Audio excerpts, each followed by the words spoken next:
안녕하세요. 목수입니다. 저희 비행기는 지난번에 일본 최북단의 섬 홋카이도의 삿포로시에 도착했습니다. 오늘은 일본 여행의 마지막 날입니다. 마지막 날로서 삿포로에서 이륙해서 홋카이도를 가로질러서 어, 나카시베스라는 곳으로 비행을 하겠는데 제가 측정을 해보니까 비행 거리가 과도하게 멉니다. 과도하게 멀기 때문에 가다가 시간이 너무 오래 걸린다는 생각이 들면은 중간에 다른 곳을 착륙을 해서 하루 더 가는 방향으로 하도록 하겠습니다. 자, 비행을 시작하기 위해서 제가 시간을 절약하기 위해서 미리 세팅을 해놨습니다. 세팅을 해놨는데 잠시만요. 잠시만요. 자, 여기가 지금 삿포로에서 오늘 이렇게 비행을 할 건데, 그 다음에 여기서부터는 이제 드디어 이제 먼 거리를 이동을 해야 됩니다. 이렇게 쿠릴 열도입니다. 쿠릴 열도. 쿠릴 열도를 건너야 됩니다. 건너야 되고, 그 다음에 이 캄차카 반도죠. 캄차카 반도를 따라가지고, 태평양 연안을 따라가지고, 이렇게 가겠습니다. 그래서 지금까지는 재밌었습니다. 지금까지 재밌었는데, 다음부터 시작해서 여기까지 갈 동안에는 굉장히 지겨운 비행이 될 것 같습니다. 큰일 났죠. 그러면은 비행을 시작을 해보도록 하겠습니다. 자, 미리 세팅은 해놨는데, 만약에 제가 비행을 하다가 시간이 너무 걸릴 것 같다는 생각이 들면은, 이점에서 착륙을 하도록 하겠습니다. 이점에서 여기가 보니까 이름이 테시가와라는 곳이네요. 비행을 시작하도록 하겠습니다. 상당히 걱정됩니다만 시간 반 170노트이기 때문에 직선거리로 1시간 반 넘게 걸릴 것 같습니다. 보고 뭐 좀 과도하게 오래 걸린다 싶으면은 중간에 착륙을 하도록 하겠습니다. 앞으로도 계속 이렇게 해야 됩니다. 왜냐하면 지금부터는 대단히 단조로운 비행이 됩니다. 단조로운 비행이 되기 때문에 제가 좀 고민을 하고 있습니다. 어떻게 할지. 단조로운 비행이 되면은 지난번에 저 혼자서 세계일주 할 때는 그냥 오토파일럿을 걸어놓고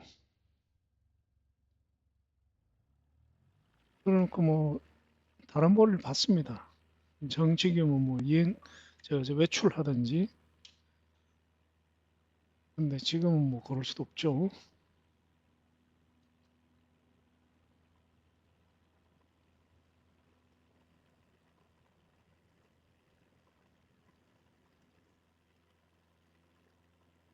이륙을 했어.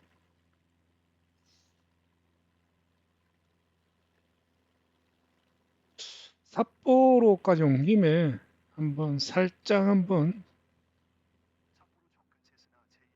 고도를 높이기 전에 삿포로 시가지를 한번 보고 삿포로를 떠나는 게 좋을 것 같습니다.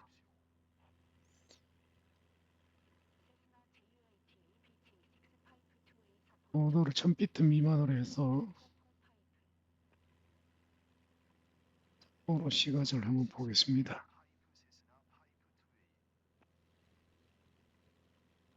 삿포로도 겨울에 정말 아름다운 곳이라 그러더라고요. 저는 가본 적은 없습니다. 저도 사실 일본에 많이 못 가봤습니다.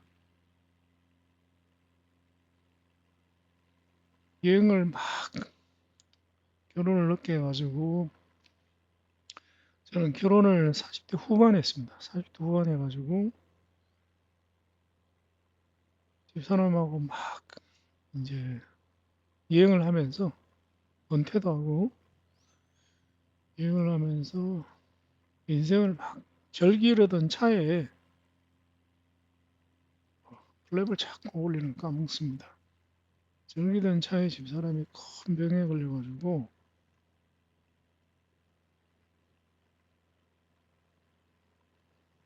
뭐 좀 힘들었죠. 굉장히 힘들었습니다. 가족 한 명이 그냥 작은 병도 아니고 예, 집사람이 사망 선고를 받았었습니다. 지금 생각만 해도 가슴이 먹먹해지는데 3개월 즉 3개월 미만 시한부 이생으로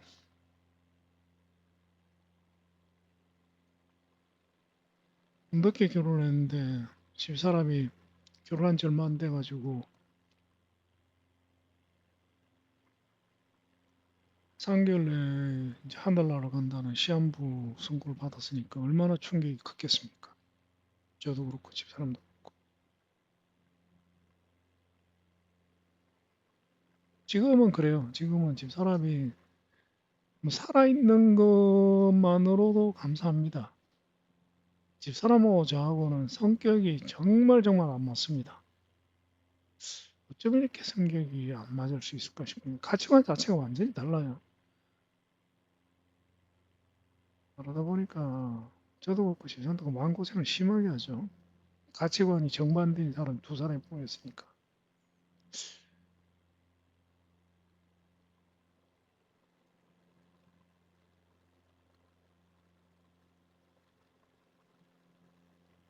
그래가지고 뭐 티격태격하는 경우가 많죠. 많은데 집사람이 죽다 살아나고 난 뒤에는 뭐 살아있는 것만 해도 감사합니다. 티격태격하는 것도 뭐 어떻게 보면 사치 같아요.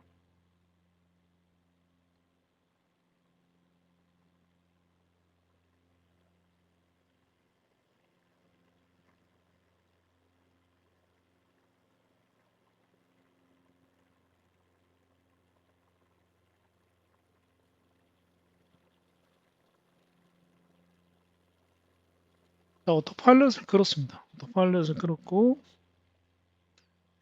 오늘은 갈 길이 대단히 멉니다. 점점 멀어지고 있습니다. 점점. 그래서 이제 내일 이제 밀본을 떠나면 뭐 진짜 지겨운 비행이 됩니다. 진짜 지겨운 비행이 아는 지역도 아니고 시청자 여러분들도 생판 듣도 못한 지역을 굉장히 단조롭죠. 인적도 없고 건물도 별로 없는 황량한 곳을 오랫동안 비행을 해야 됩니다. 차라리 시베리아가 더 나아요. 시베리아는 그래도 중간중간에 마을이라도 있지. 여기에는 사람이 거의 살 수 없는 지역이기 때문에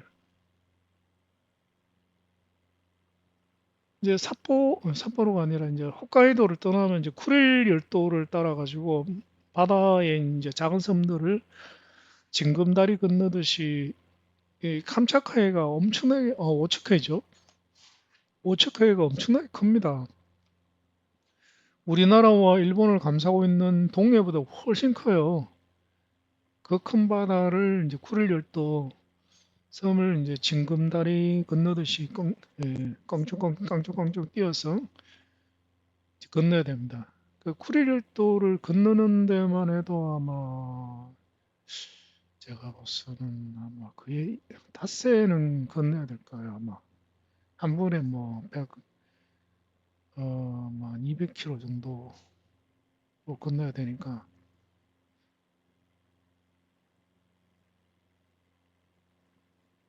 재밌는 게 이제 쿠릴열도 중간에 섬이 이제 계속 있어요. 계속 있기 때문에 섬 하나를 떠날 때 다음 섬이 보입니다. 그래서 그게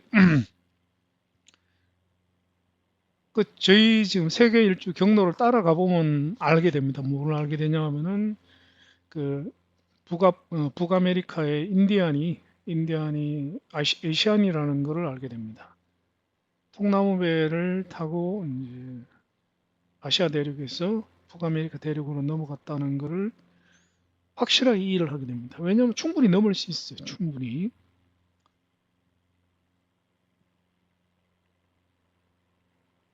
평소에는 우리가 비행기를 타고 가다 보니까 그거를 모르죠.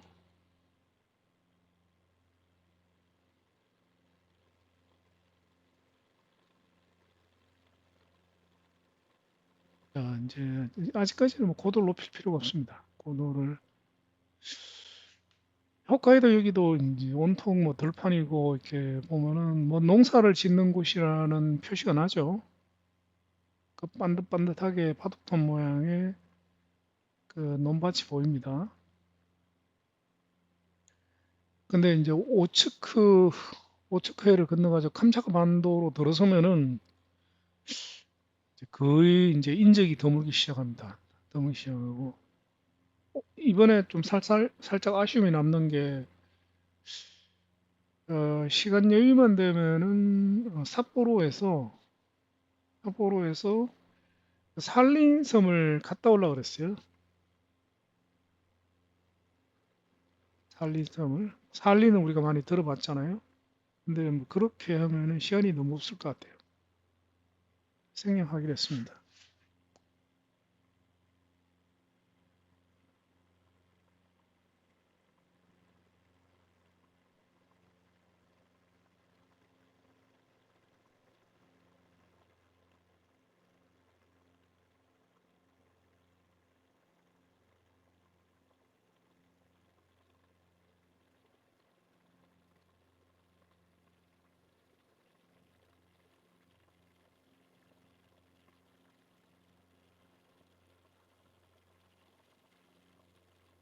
자, 오랫동안 비행을 해야 되기 때문에 뭐 제가 좀 생각을 며칠 동안 해보고 있습니다. 해보고 있는 게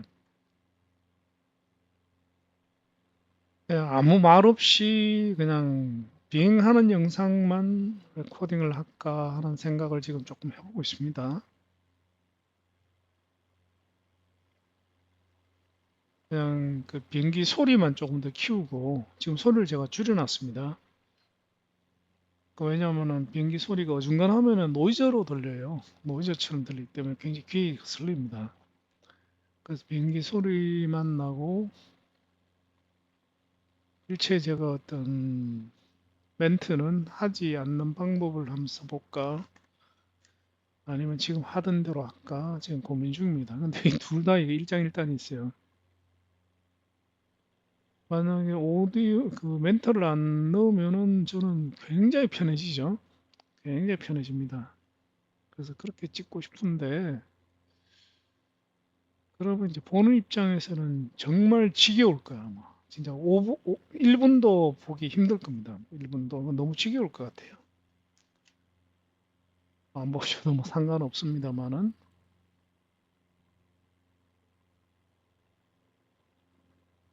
근데 이제 반대로 제가 어떤 내용을 얘기를 하면은 뭐 그 보시는 분은 이제 눈으로 영상을 보면서 지나가는 경치를 보면서 귀로는 제가 드리는 이야기를 들으면은 이제 덜 지겹죠. 훨씬 덜 지겹습니다. 그런데 문제는 이제 제가 힘들죠. 왜 힘드냐면은 제일 큰 문제는 마땅한 주제가 없습니다. 한 번에 한 시간, 거짓 한 시간 뭐 한 20분 정도 걸리죠. 한 시간 20분 동안 떠들 수 있는 주제가 마땅하게 없습니다. 마땅하게. 그래서 요즘 고민하고 있는 게, 근데 이거를 또 저는 이 영상을 계속 하고 싶거든요.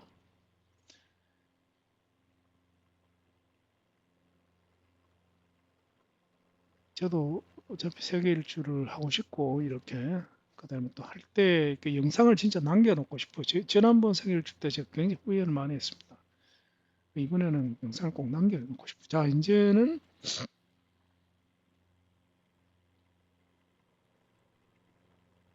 쟤는 고도를 좀 올려야 되겠습니다. 이제 산간지대를 지나죠.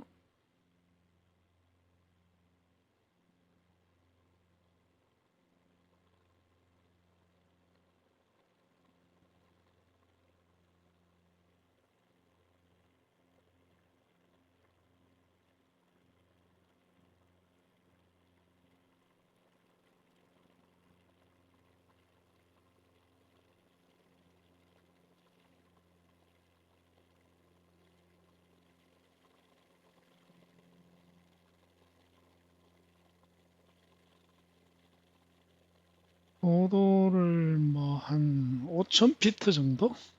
왜냐면 저 앞에 있는 산이 지금 높이가 얼마나 되는지 모르겠어요.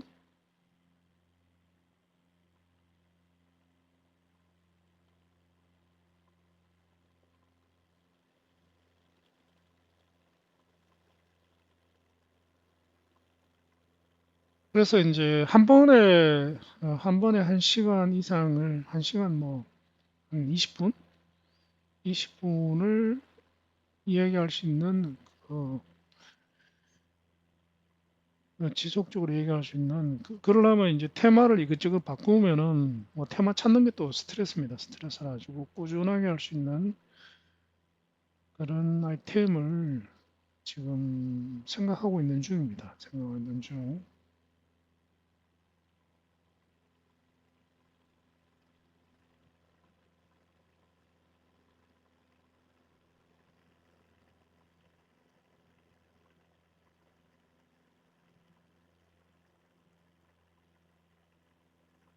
자, 고도를 계속 올리고 있습니다.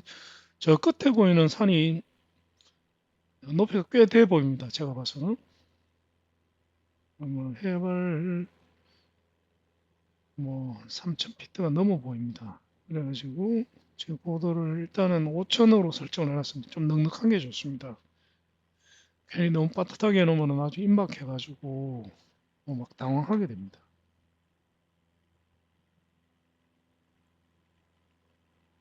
어이구, 가야 되는 거리가 멉니다, 진짜.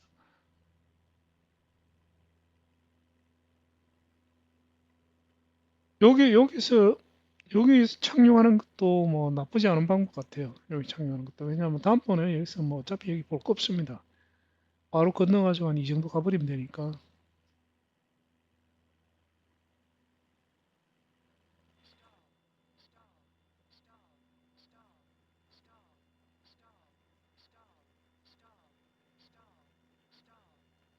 지난번 시간에 이제 캠핑카 얘기를 하다가 이제 제가 현재 보유하고 있는 차,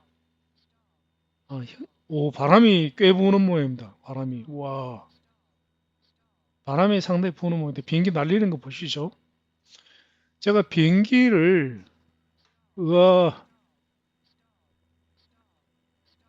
항로를 이렇게 설정을 해놨거든요. 이렇게 설정을, 오, 오, 오, 우와.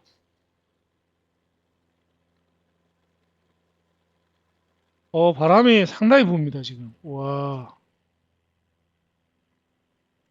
아, 바람이 굉장히 붑니다, 지금. 야, 실제로 비행할 때 이렇게 하면 진짜 큰일 나겠다. 와, 바람이 진짜 세네요. 방금 보셨죠? 비행기 날리는 거를?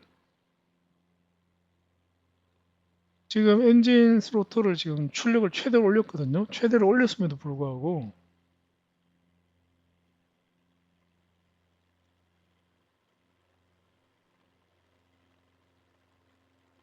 어, 시끄럽습니다.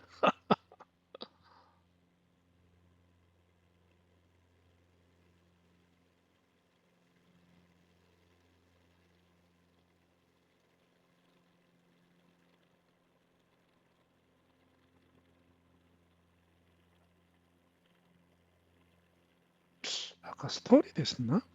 그건 아닐 텐데. 스토리는 아닐 거야. 하여튼 비행기가 뭐 날려가지고 큰일 날 뻔했어. 바람이 고도가 지금 현재 이제 이 동네 자체가 바람이 많이 부는 데겠죠. 추락할 뻔했습니다. 그 캠핑카 얘기를 하다가 이제 지난번에 제가 현재 보유하고 있는 차량 그 스타리아 캠핑카죠. 스타리아 캠핑카를 이제 구입하시려는 분들께 요러요러한 부분을 집중적으로 고려해서 구입을 하시면 좋습니다라는 경험자로서의 말씀을 공유했습니다. 공유했는데 결론적으로 얘기하면 그래요. 스타리아 캠핑카는 절대로 캠핑카가 아니다. 차박용 차량이다. 그래서 사전에 차박을 몇 번 해보시고 차박을 해가지고 일반 승용차든 SUV가 됐던 차박을 해가지고 최소한 한 3일 이상 연속으로 차박이 가능한 분만 구입을 하시는 게 좋을 겁니다. 근데 뭐 3일 심지어는 한 일주일 정도 차박을 해보고 구매를 해야 됩니다. 제일 좋은 거는 스테라 캠핑카를 렌트를 해가지고 하는 게 제일 낫고요. 안 그러면은 근데 그 사실 해보기 전에는 모르거든요. 저도 뭐 제가 그렇게 차박을 싫어하는 줄 몰랐습니다. 해보고 난 뒤에 알게 됐죠. 근데 그 덕분에 이제 수업료를 어마어마하게 냈는데 하여튼 스타리아 캠핑카의 한계는 분명히 그겁니다. 근데 왜 스타리아 캠핑을 샀냐면 사실 이유는 한 개입니다. 그 집에 저희 아파트도 요즘 지은 아파트는 지상 주차장이 아예 없어요.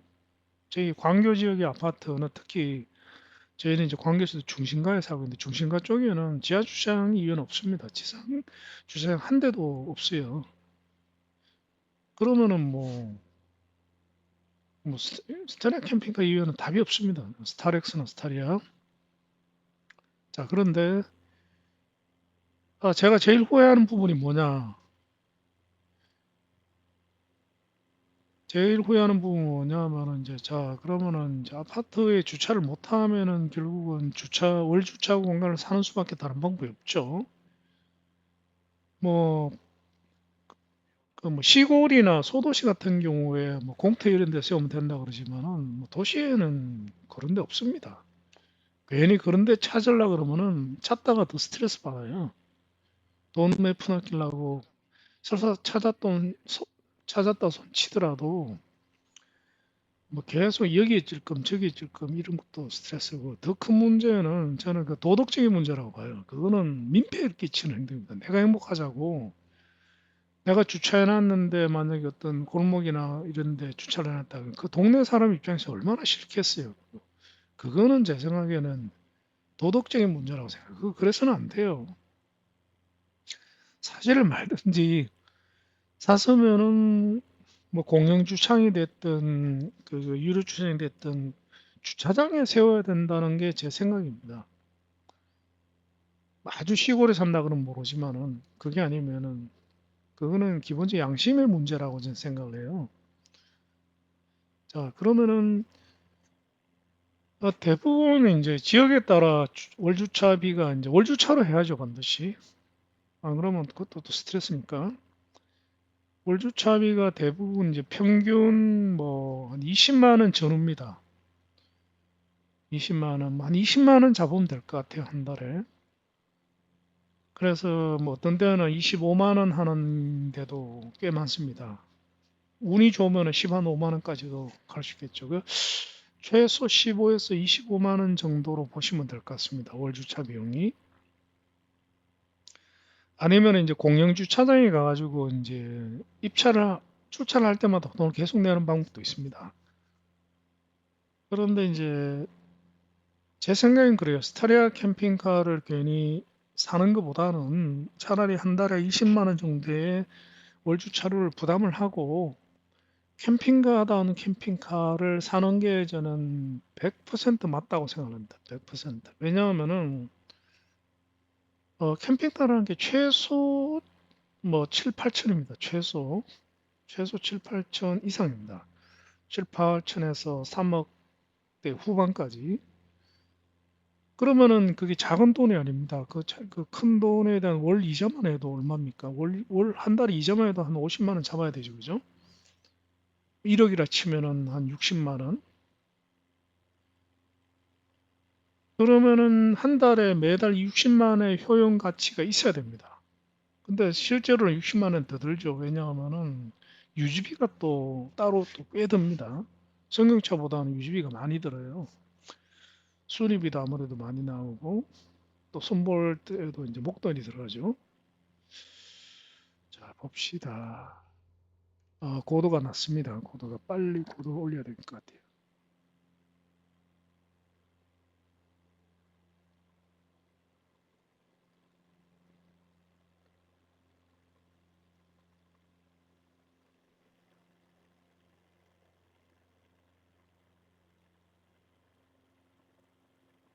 살짝 피해가 갈게요. 살짝 피해가 있습니다. 오케이. 왜냐면 요 선만 넘으면 되는 것 같거든요. 오케이. 됐습니다. 지금 급하게 지금 고도를 올리는 것보다는 매뉴얼 조정으로 해가지고 산 봉우리를 살짝 피했습니다. 저 끝에 가면은 또 이제 높은 게 있는 것 같은데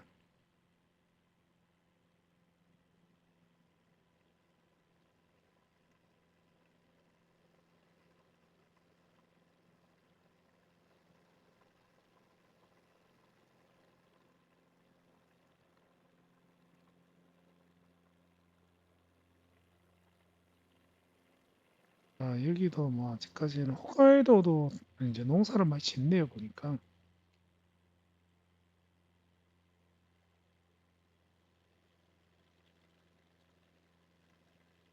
그래서 아마 한 달에 한 80만 원은 잡아야 될 거예요 아마. 그러면은 한 달에 80만 원어치 본전을 뽑아야 되는데 스테리아 사든 뭐 사든. 근데 스테리아를 사가지고는 한 달에 80만 원 본전 못 뽑습니다. 못 뽑고 그 돈이면 진짜 호텔이나 리조트, 콘도에 묵는 게 더 좋아요, 진짜. 정말 그래요. 왜냐하면 저희가 그건 확실하게 말씀드릴 수 있는 게 저희가 콘도 회원권을 가지고 있잖아요. 콘도 여행을 매달 가잖아요. 목돈이 드는 걸 제외하고는 뭐 콘도가 상당히 나이스합니다. 특히 이제 소노 그 구대명이죠.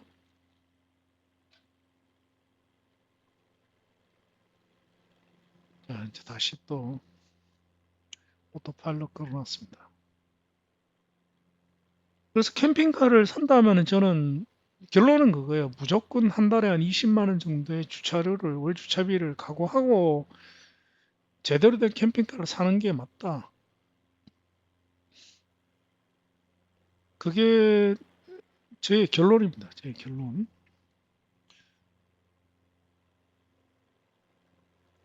물론 이제 스타리아로 차박을 평소에 좋아하고 스타리아도 나는 너무나 좋다 이런 분들이 있지만은 제가 봤을 때는 그거는 소수이지 절대 다수는 절대로 아닐 거라고 생각을 해요. 그런 취향을 가진 분들은 아마 어, 음, 20% 정도? 20에서 30% 정도지 한 7, 80%는 아닐 거라고 생각을 해요.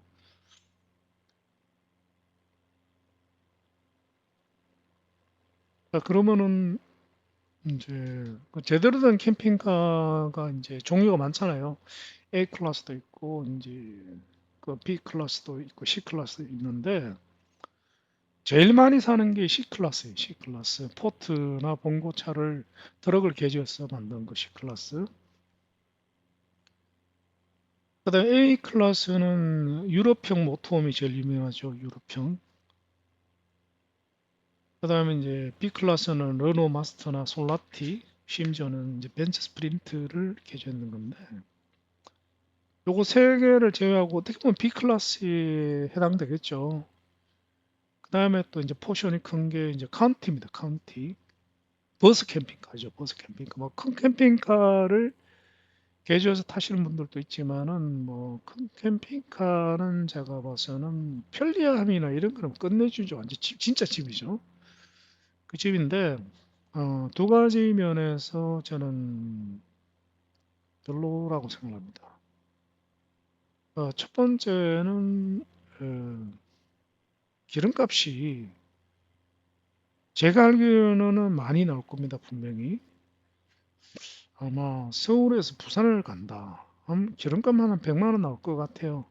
대형 캠핑, 그 대형 버스 같은 경우에 관광버스 이런 거 있잖아요. 잘은 모르지만은 이제 버스 사업자분들은 어느 정도 그 세금 혜택이 있을 것 같아요. 그 유류세 할인 혜택이. 그래가지고 우리가 일반인이 사는 거하고 다른 가격대의 기름을 살 것 같아요. 뭐 그런 분들이야 괜찮죠. 왜냐 어차피 이제 그 면세유, 면세유까지 완전 면세는 아니더라도 하여튼 할인된 기름을 넣으니까. 근데 일반인들이 뭐 재벌이 아니고서야 서울에서 부산 가는데 기름값이 100만 원이나 왕복하면 200만 원인데 기름값만. 그 첫 번째 이제 기름값이 제가 봐서는 감당이 좀 힘들지 않느냐 일반인은 버스 사업자가 아니고는. 그다음에 이제 두 번째는 뭐 잘은 모르지만 음, 그 세울 때가 진짜 만만치 않을 것 같아요. 평소에 보관이야 뭐 월 주차를 하면 되는 거니까 어디 보면은 상대적으로 큰 문제가 아닐 수 있어요. 안 수있는데 그런데 이제 목적지에 도착해서 큰 캠핑카를 큰 버스를 세울 수 있는 데는 많지가 않을 것 같아요. 그러면은 결국은 내가 갈 수 있는 데가 굉장히 제약 갈 수 있는 장소 선택지, 차박지 선택이 확 줄어듭니다. 그래서 제가 생각하는 버스 캠핑카로서는 뭐 최고의 캠핑카는 카운티 버스 같아요. 카운티. 그 카운티하고 비슷한 사이즈의 이제 대우에서 나온 레스타? 레스타도 뭐 덜 하신다 그러더라고요. 근데 레스터와 카운티는 이제 제가 조사를 해본 결과 그 카운티가 더 나을 것 같아요. 왜 그러냐면은 레스터의 이제 카운티의 치명적인 약점이자 레스터의 결정적인 장점이 이제 소음과 진동이라고 그럽니다. 그 카운티는 소음과 진동이 장난 아니라 그러더라고요. 뭐 장난 아닐 수밖에 없어요. 왜 그러냐면은 그 파워트레인, 그 엔진과 변속기를 합쳐가지고 파워트레인이라고 하는데 파워트레인이 카운티는 2.5톤 마이티 트럭하고 똑같은 겁니다. 그 트럭 타보면은 진동이 장난 아니죠. 저도 한두 번 타봤는데 뭐 경기입니다 완전히. 그러니까 애초에 그 엔진이나 특히 엔진이죠. 엔진이 그 소음이나 진동이 적게끔 만들어지지 않은 거예요. 그래서 레스타 같은 경우에는 뭐 소음과 진동이 비교가 안 될 정도로 적다 그러더라고요. 그래도 많긴 많겠죠. 어쨌든 그래도 카운티가 더 좋은 이유는 레스타는 이렇게 벽이 살짝 휘어져 있다 그러더라고요. 벽이 살짝 위로 가면서 좀 좁아지는 형태.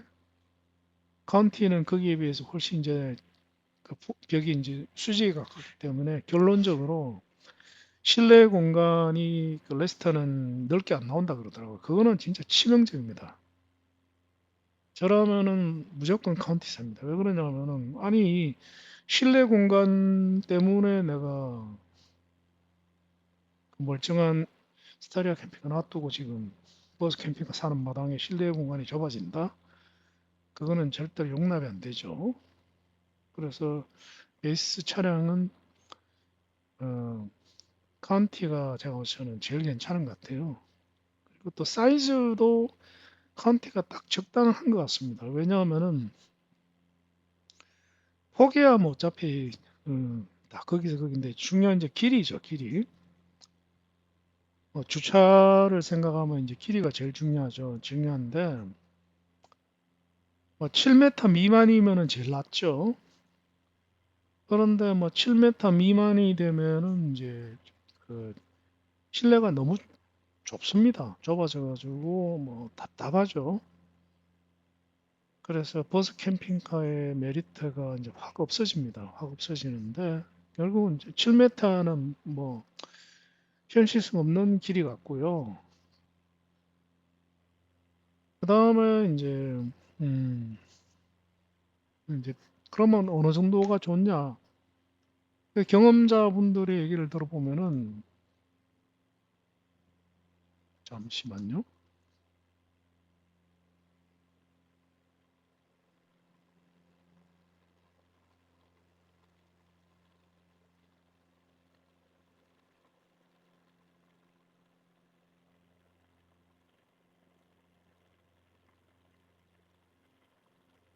자, 지금 사이즈를 제가 재원을 보니까 음,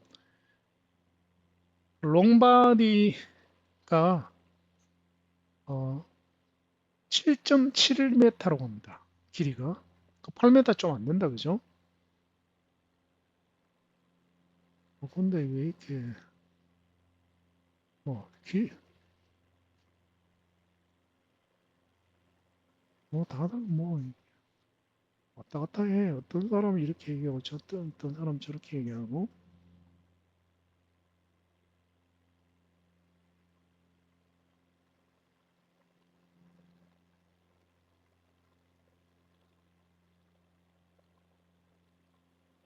잠시만, 정확한 길이를 안 나와 있네. 얘기가 왜 다 다르지?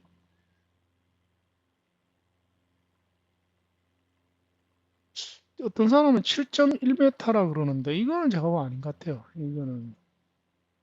어떤 사람은 또 7.71m라 그러거든요. 제가 알기로는 7.71m가 맞을 거예요, 아마. 7.1m는 아닐 겁니다, 아마.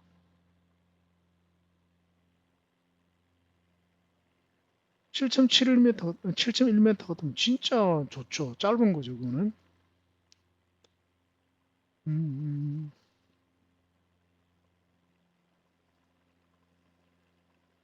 잠시만요. 저도 궁금하니까 이번 기회에 제대로 한번 찾아보겠습니다. 찾아보면은,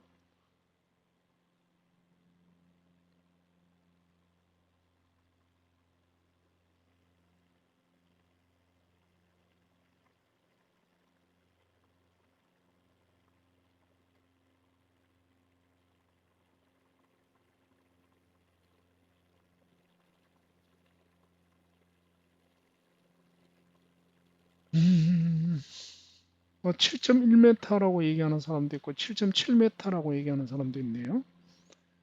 근데 7.1m는 아닐 것 같은데, 7.7m가 맞을 것 같아요. 근데 뭐 7.1m라고 얘기하는 사람 많네요. 하여튼 그 이게 대형 캠핑카를 운영하신 분들의 말씀을 들어보면은 7.5m가 제일 적당하다고들 많이 말씀을 하시더라고요.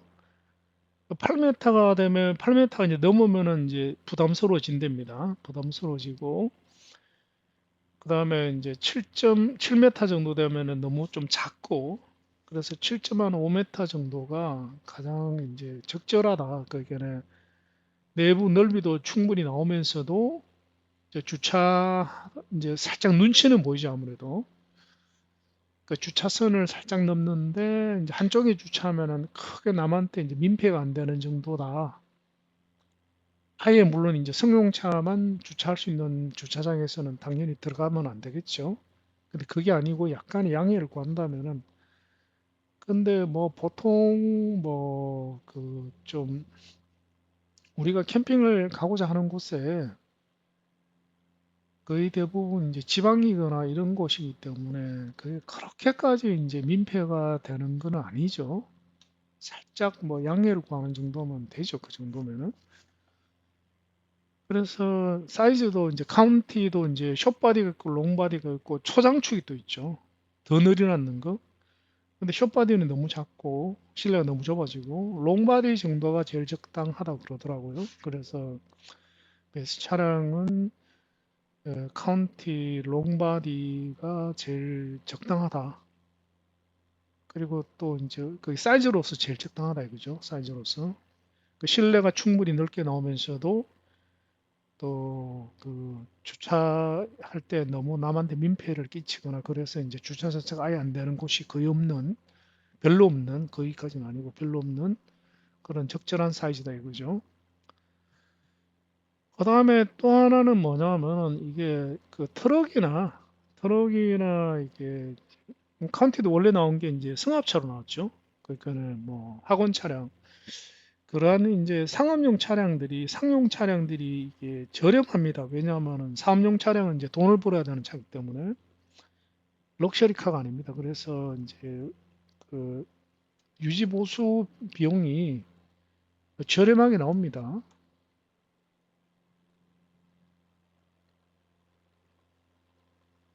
그래서 이제 고장이 나거나 했을 때 수리 비용이 굉장히 작다 그러더라고요. 많이 안 나온대요. 많이 안 나오고 그리고 또 그 부품 구하기도 워낙에 쉽고 왜냐면 온천지 카운티 그 버스 엄청 많이 다니잖아요.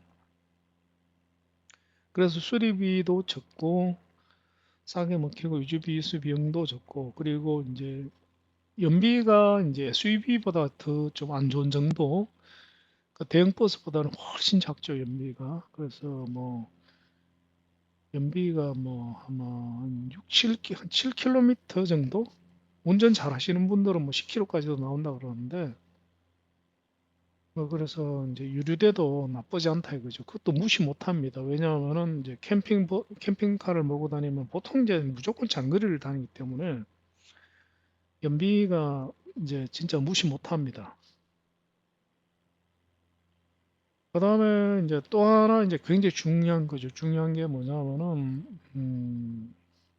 캠핑카는 무게가 대부분 뒤가 무겁습니다. 왜냐하면은 캐빈 쪽에 물탱크도 들어가고, 뭐 뒤에 이제 사람이 거주 공간에 물탱크도 들어가고, 대용량 배터리 들어가고 온갖 게 다 들어가기 때문에 그 캠핑카는 뒤가 무겁기 때문에 제가 스테리아 캠핑카를 운행을 해보니까 타이어가 잘 못 버텨요. 타이어가 뭐 제 차 같은 경우는 타이어가 이제 처음에 이제 하부 보강을 하면서 업체에서 얼라이먼트를 안 맞춰놔 가지고 빵꾸지가 3번 났습니다.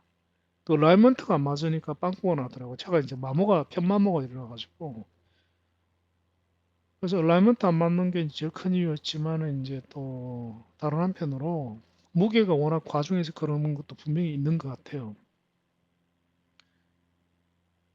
그래서 뒷타이어가 펑크가 나는 경우에 이제 대책이 없죠, 그죠? 차가 운행이 당연히 안 되죠. 그 자리에서 멈추고 이제 타이어를 갈아야 되죠.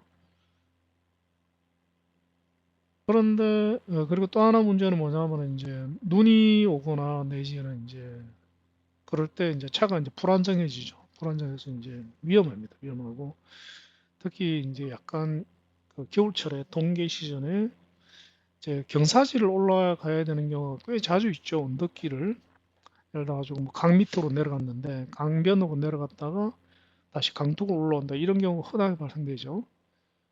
그런 때 이제 뒷타이어가 슬립이 일어나 가지고 못 올라옵니다. 힘도 안 되고 왜냐면 차가 워낙 무겁기 때문에.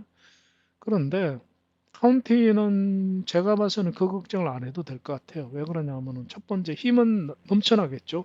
왜 2.5톤짜리 마이티 트럭 엔진입니다. 트럭 파워트레인이기 때문에 힘이 넘쳐날 겁니다.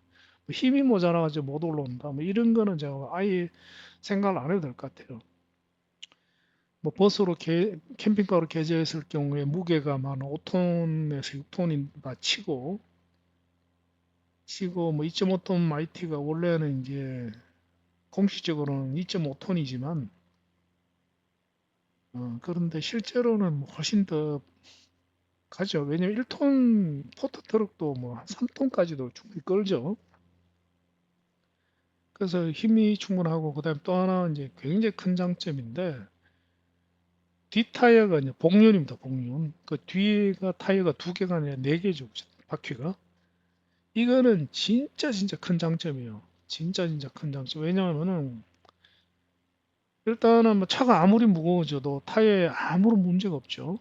아무런 문제가 없습니다. 그리고 뭐 타이어가 버스 타이어들 일반 타이어도 아니고 고화중 타이어겠죠, 당연히. 그래서 이제 편안하게 이제 거기에 대한 걱정을 안 해도 된다는 게 굉장히 큰 것 같아요. 그리고 또 하나 이제 오르막 올라갈 때 뒤가 복륜이기 때문에 접지력이 엄청나게 좋겠죠. 그래서 그런 면들, 바퀴가 슬립만 안 되면은 뭐 타이어 때문에 바퀴 때문에 못 올라가는 경우는 아예 없다고 봐야죠. 뭐 슬립은 또 별개의 문제니까.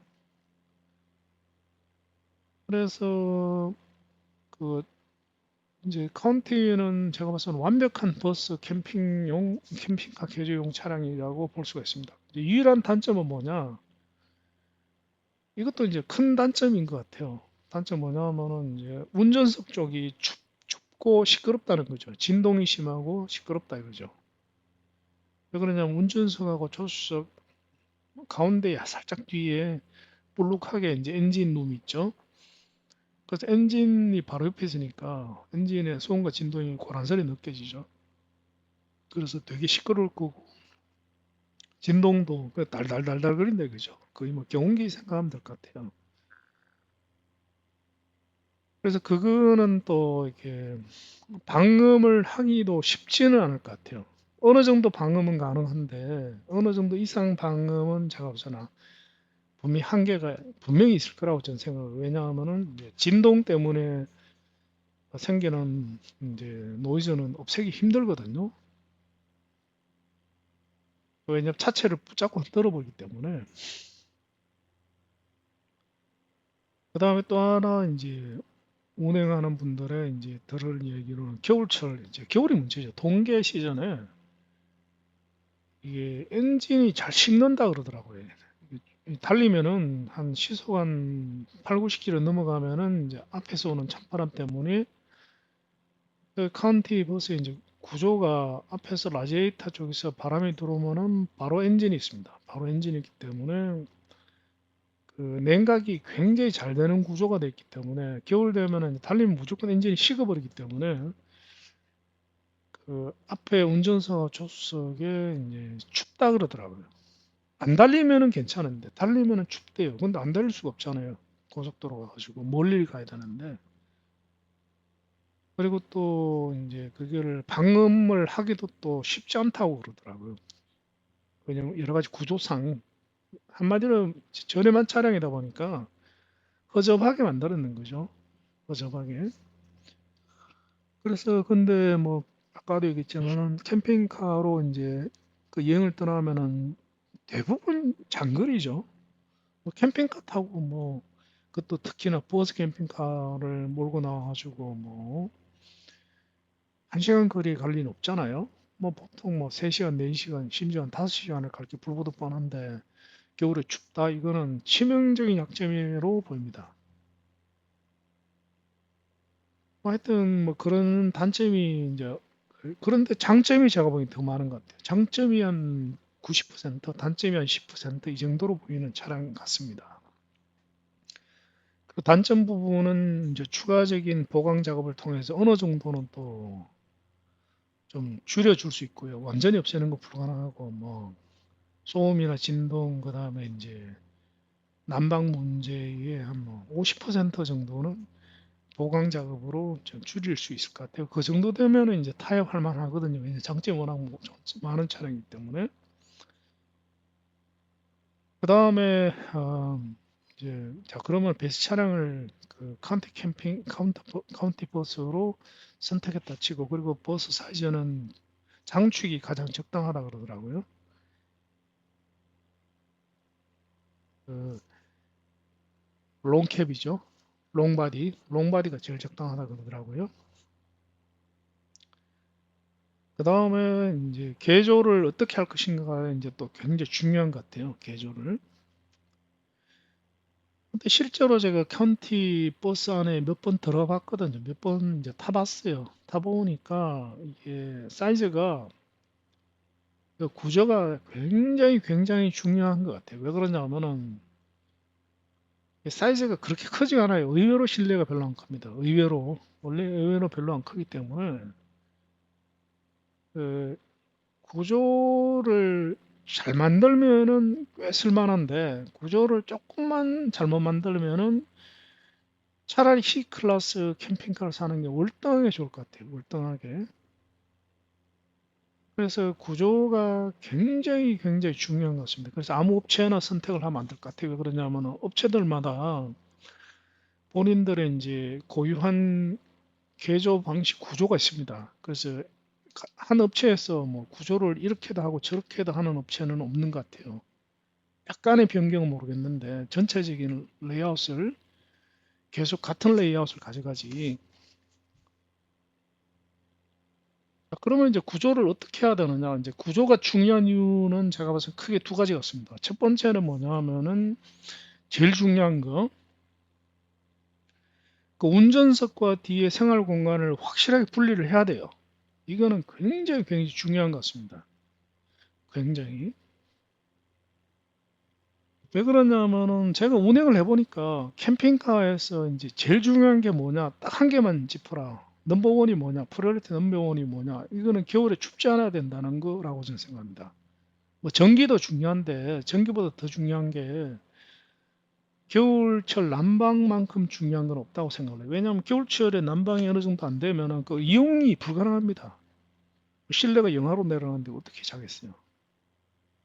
겨울철에 제가 봐서는 이제 그 실내 온도를 좀 올렸을 경우에 실내 온도가 최소 25도 이상은 올라가야지. 안 그러면은 제가 봐서는 실용성 없는 차량이라고 저는 생각을 해요. 그렇게 따졌을 때 그 이제 카운티 캠핑카를 운영하는 제 지인분이 계세요. 그분한테 얘기를 들으니 그분은 직접 개조를 했는데 앞에 유리창이 그 단열이 한 개도 안 되잖아요. 그냥 맨유리잖아요. 그 단층 유리죠, 그죠? 단층 유리이기 때문에 앞 유리창 앞에 이제 전면 유리와 그다음에 운전석 조수석에 들어오는 냉기가 어마어마하다 그러더라고요. 그래가지고 실내를 아무리 이제 뭐 난방기구 틀고 뭐그저 무시동 히트 정도가 아니라 뭐 추가적인 난방기를 틀고 이래도 앞으로 그 열기가 다 빠져나가 버린대요. 다 빠져나가면 아무 소용이 없다 그러더라고요. 그래서 전면 창에 이제 냉기를 막을 수 있는 유일한 방법은 뭐냐면은 한 가지밖에 없는 것 같아요. 그 운전석 부분과 뒤에 이제 거주 공간을 완전하게 격벽을 치는 거죠. 분리를 아예 해버린 거죠. 해가지고 뒤쪽으로 냉기가 아예 못 건너오게 만드는 거죠. 그래서 카운티 캠핑카를 구입을 할 때는 앞뒤가 분리된 구조, 물론 이제 가운데 문은 당연히 있어야 되겠죠. 워크스루가 돼야 되니까. 확실하게 이제 분리된 게 제가 봤을 플래닛 넘버 원인 것 같아요. 넘버 원이고. 그 이제 두 번째가 보면은 이제 대다수의 카운티 캠핑카들이 저는 구조가 잘못됐다고 생각하는데 왜 그러냐면 대부분이 어떠냐면은 운전석 뒤를 이제 그 운전석 뒤에 의자를 배치하고 의자와 테이블을 배치하는 경우가 대부분이에요. 대부분. 왜냐하면은 이제 가족이 갈 때 운전석 뒤에 이제 그 보통 이제 마주 보게끔 네 명이 앉을 수 있게끔 돼 있죠, 그죠? 테이블을 가운데로 해가지고 그게 이제 가족들 앉혀가지고 앞을 보면서 가겠다 이야기죠. 그런데 제 생각에는 그렇게 하면 어떤 문제가 등장하냐면은 캠핑 가니까 당연히 화장 및 이제 샤워실이 있어야 되겠죠. 그 샤워실이 그 뒤쪽에 이제 배치가 되게 됩니다. 배치가 되면 어떤 현상이 일어나냐? 차가 굉장히 답답해요. 굉장히 왜냐면 그 샤워실을 가운데로 해가지고 앞쪽과 뒤쪽으로 이제 분리가 돼버리기 때문에 차가 엄청나게 답답해집니다. 그리고 그 구조에서는 운전석이 분리가 절대로 될 수가 없죠. 될 수가 없습니다. 그래서 제가 봐서는 대부분의 캠핑카 그렇게 만드는 그거는 제가 봐서는 최악의 구조라고 생각해요. 최악의 구조. 그래서 제가 이제 그 여러 회사를 지금 아직도 뭐 알아보고 있는데 현재까지 알아본 회사 중에서는 제일 괜찮은 구조가 BSRV라는 회사 구조가 제일 괜찮은 것 같아요. 그 BSRV라는 회사의 사장님이 방금 제가 지금까지 얘기했는 부분이 치명적인 부분이라는 것을 너무나 잘 알고 계시는 것 같아요. 너무나 잘 알고 계시다 보니까 제가 말씀드린 방금까지 설명한 거가 정확히 반영이 되어 있어요. 일단은 이제 운전석 부분과 뒷부분이 분리가 확실하게 완벽하게 되어 있고, 근데 화장실이 어디에 있냐면은 운전석 뒤가 화장실입니다. 샤워실이에요. 바로 뒤는 아니고 이제 그 운전석 뒤와 조수석 뒤에 이제 사람이 두 명도 앉을 수 있도록 이제 4인, 5인까지 되나? 5인까지 이제 구조 변경이 가능해요. 가족 있는 사람은 5인으로 하면 됩니다. 물론 이제 뒷좌석은 좁으니까 답답하겠죠. 그런데 바로 그 뒤에 있는 그 화장실이 있어요.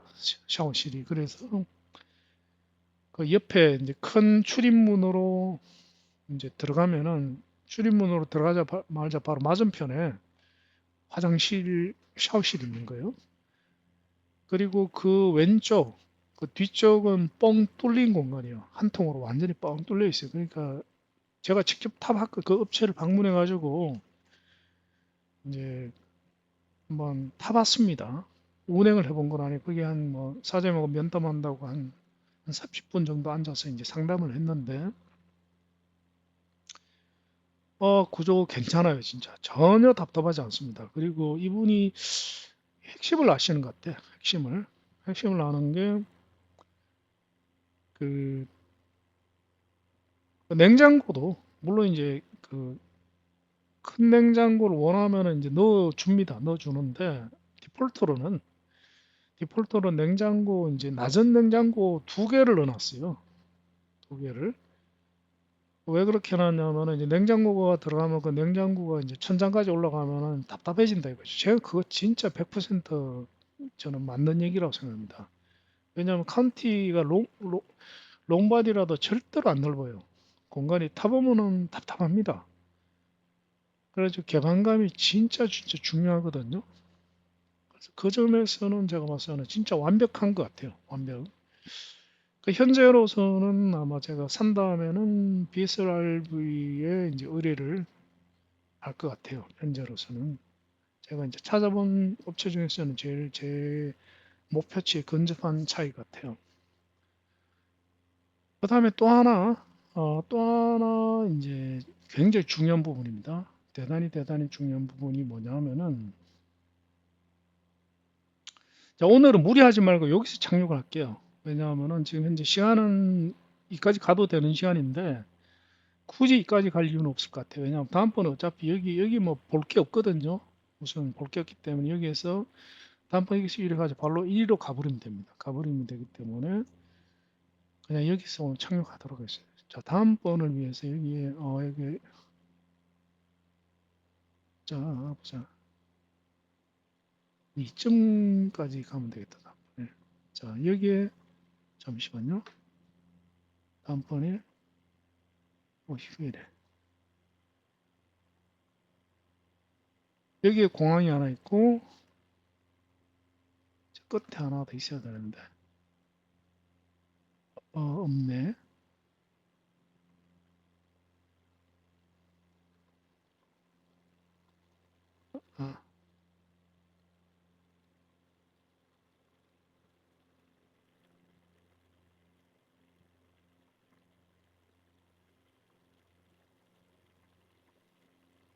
아, 여기에 끝에는 공항이 없다 그죠?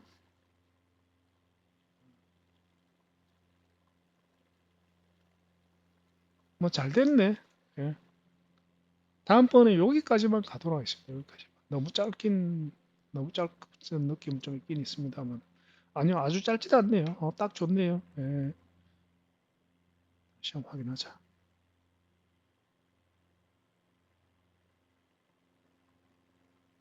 다음번에 여기까지입니다. 딱 좋네요. 그러면 오늘은 여기에 착륙을 하도록 하겠습니다. 여기에 적당하네요. 뭐 1시간 제가 10분? 자, 그 다음에 이제 또 중요한 게 뭐냐면은 난방입니다. 난방. 캠핑카는 대부분 뭐 제 스테리아 캠핑카도 그렇지만 대부분이 그 무시동 히터를 씁니다. 무시동 히터를 써가지고 무시동 히터가 정말 좋거든요. 제 차 같은 거는 뭐 실내 온도가 35도까지 바깥 온도가 영하 20도라도 실내는 35도까지 순식간에 올라갑니다. 그런데 이제 그 무시동 히터는 무시동 히터 이제 결정적인 약점이 뭐냐면은 이게 그 뜨거운 바람으로 이제 실내 공기를 데피는 방식이기 때문에 엄청나게 건조해집니다. 굉장히 건조해져요.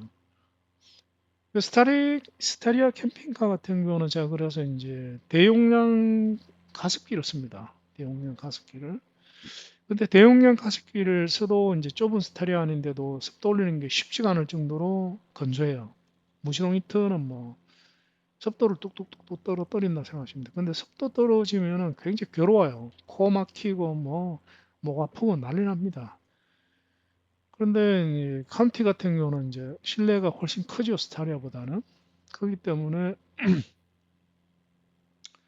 이거는 굉장히 결정적인 약점이에요. 약점이 아니라 문제입니다, 문제. 그런데 이제 BSRB에서는 이제 사장님이 기똥찬 방법을 써요. 써가지고 이제 해외를 이제 양반이 여기저기 섭외를 해가지고 그 라제타 방식, 그 뜨거운 바람을 내는 게 아니라 이제 그 부동액을 가열해서 이제 돌리는 방식. 우리 집에 이제 가정용 보일러하고 똑같은 방식입니다. 똑같은 방식. 똑같은 방식으로 이제 부동액을 가열해가지고 벽난로처럼도 이제 뜨끈뜨끈하게 히터가 나오고 그리고 바닥도 이제 호스로 그렇게 돌리고 있기 때문에 습도하고는 아무런 관계 없죠. 그거는 이제 결정적인 장점입니다. 굉장히 특히 이제 저희 집 사람 같은 경우 습도 내려가면 진짜 큰일 나거든요. 정말 응급실 실려갑니다. 실려가기 때문에 그래서 그 두 가지는 이제 대단히 큰 장점 같아요. 그래서 지금 현재 근데 이제 문제는 뭐냐면은 그래서 결국은 제가 알아본 바로는 BSRB가 제일 괜찮은 것 같아요. 뭐 구조도 제일 정말 가장 이상적이고 난방 방식도 정말 마음에 들고 근데 이제 결정적인 약점이 두 가지가 있더라고요. 제가 직접 상담도 받아보고 했는데 뭐 아직까지 한 번 가지고는 안 되죠. 한 세 번 이상은 가봐야 될 것 같아요. 캠핑카 사실 때 조심해야 되는 게 한 번만에 결정하시면 안 됩니다. 업체는 자꾸 한 번만에 뭐 협박을 해요. 그 협박을 뭐 푸시를 강하게 합니다. 한 번 방문하면 그 자식 결정하라고 대부분 그래요. 근데 그래서는 안 됩니다. 한두 푼 하는 것도 아닌데. 시침툭 가고 뭐 그냥 두 번, 세 번, 세 번 정도는 방문을 해가지고 꼼꼼하게 알아보고 해야지 후회가 없습니다. 근데 뭐 그걸 막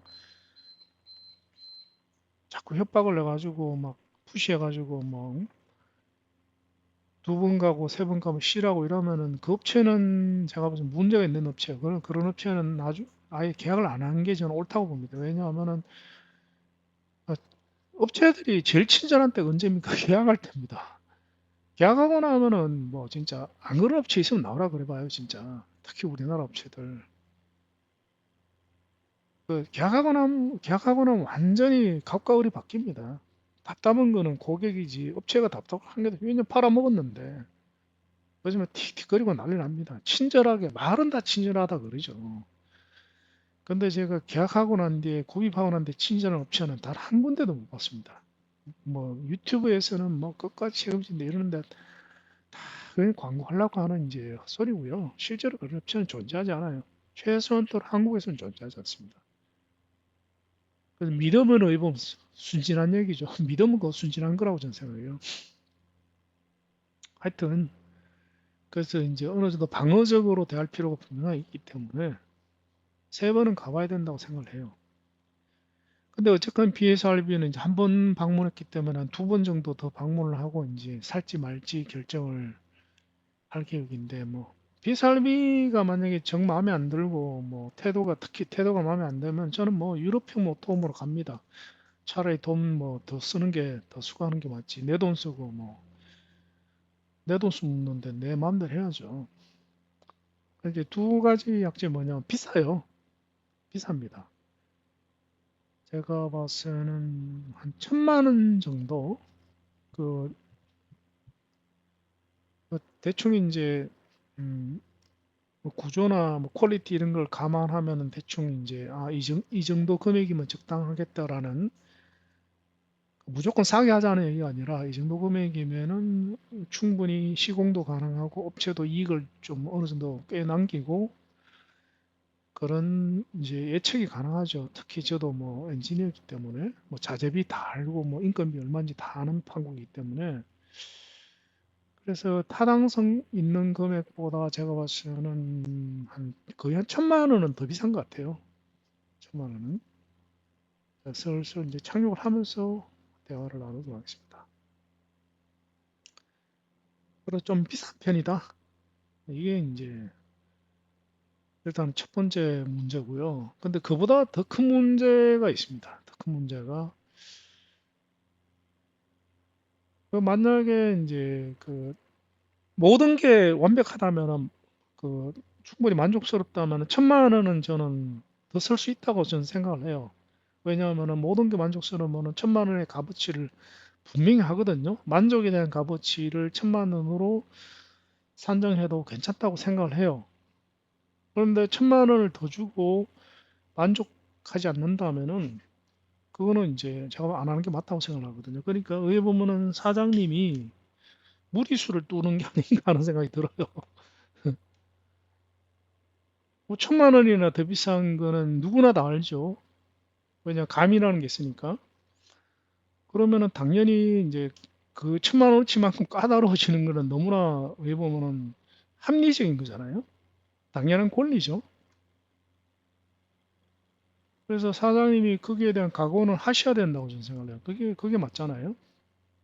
돈은 돈대로 비싸게 받고 뭐 만족도는 아예 뭐 이 이상 나는 안 해주겠다 이건 아니죠. 그럼 그거는 사업 잘못하는 거죠. 뭐 그런 업체는 계약하면 안 됩니다. 왜냐하면 그런 업체는 결국 망하게 돼 있어요. 왜냐하면 제 첫 번째 스타리아 캠핑카가 딱 그랬거든요. 자, 하여튼 뭐두 번째 약점 뭐냐면은 그 다시 말해서 1,000만 원이라는 돈이 1,000만 원 정도 더 비싼 것 같은데 그 돈은 만약에 만족만 시켜준다면은 충분히 지불할 의지가 있는 돈이다. 이걸 말씀드리는 거예요. 이제 그보다 더 큰 문제는 어떤 문제냐면은 자, 고도를 이제 낮춰야죠. 그보다 큰 문제는 뭐냐면은 이제 별로 그 맞춤형이 아닌 것 같아요. 별로 사장님이 쓰시는 표현 한 번밖에 얘기를 안 해가지고 뭐 다시 가보면 또 태도가 바뀔 수는 있다고 생각은 합니다만은 뭔 얘기냐면은 뭐 전체를 바꿔달라 이거는 말도 안 되죠. 그냥 그럴 것 같으면 다른 데 가야죠. 근데 뭐 살짝 살짝 수정하는 거, 그뭐 예를 들어가지고 요 부분은 조금 요렇게 해줬으면 좋겠다. 이런 부분들. 저 같은 경우는 단열입니다. 단열을 이제 좀 더 보강을 좀 했으면 좋겠거든요. 그런 부분들에 대해 가지고 굉장히 좀 인색한 것 같아요.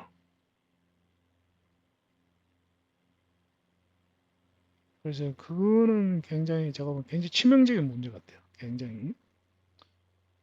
특히 이제 분명히 운전석 쪽에 단열과 방음 기준이 제 기준에 훨씬 못 미칩니다. 그다음에 또 하나는 뭐냐면 뒤에 캐빈 측도 이제 그 회사가 이제 단열 방식은 제가 얘기를 하지 않겠습니다. 왜냐하면은 그거는 뭐 어떻게 보면 그 회사 영업 노하우이기 때문에 그 공식적으로 밝히는 거는 이제 도의적으로 맞지 않는 것 같아요.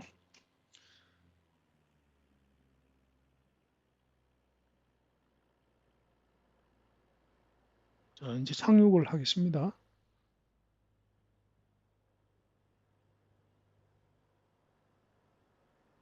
그런데 하여튼 뭐 그 회사가 단열을 꽤 하는 편인데 제가 원하는 수준은 아니거든요. 그래가지고 제가 이제 그 단열을 하기 전에 내장재를 다 탈거하고 난 뒤에 제가 가지고 추가적인 사전 단열 작업을 좀 했으면 좋겠거든요. 근데 그거를 뭐 그 사장님이 이제 용납을 할지는 잘 모르겠어요. 그 만약에 그런 것조차도 용납을 안 한다 이러면은 저는 이제 그 회사는 저하고는 안 맞는 회사 같아요.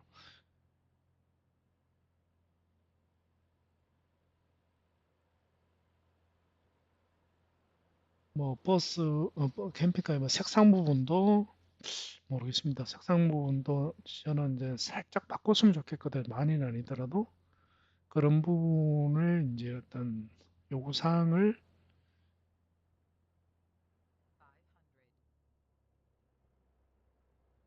요구사항이 수렴되는지. 자, 이게 이제 거의 다 왔습니다. 이제.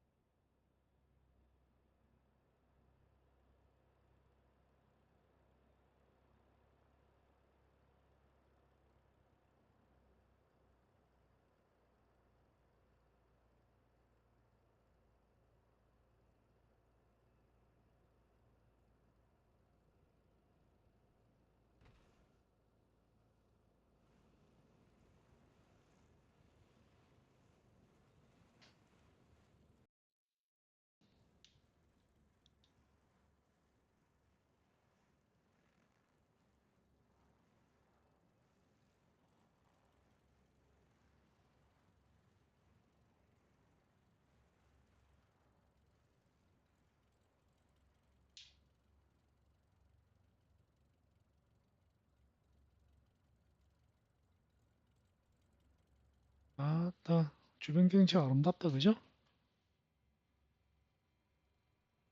아, 저 나무 보십시오, 나무. FS 2020하고 차이가 많이 나죠? 차이가 많이 납니다. 비호로 공항이네요, 비호로 공항.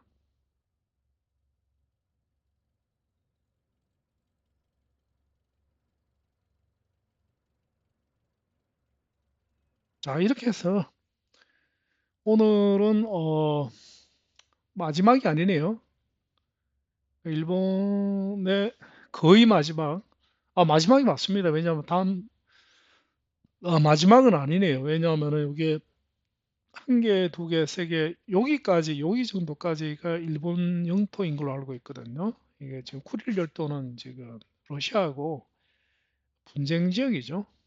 하여튼 아직까지는 제가 알기로 여기까지만 그 일본 영토이니까 이제 어쨌든 간에 일본 이제 홋카이도도 이제 오늘이 마지막입니다. 내일 이제 떠납니다.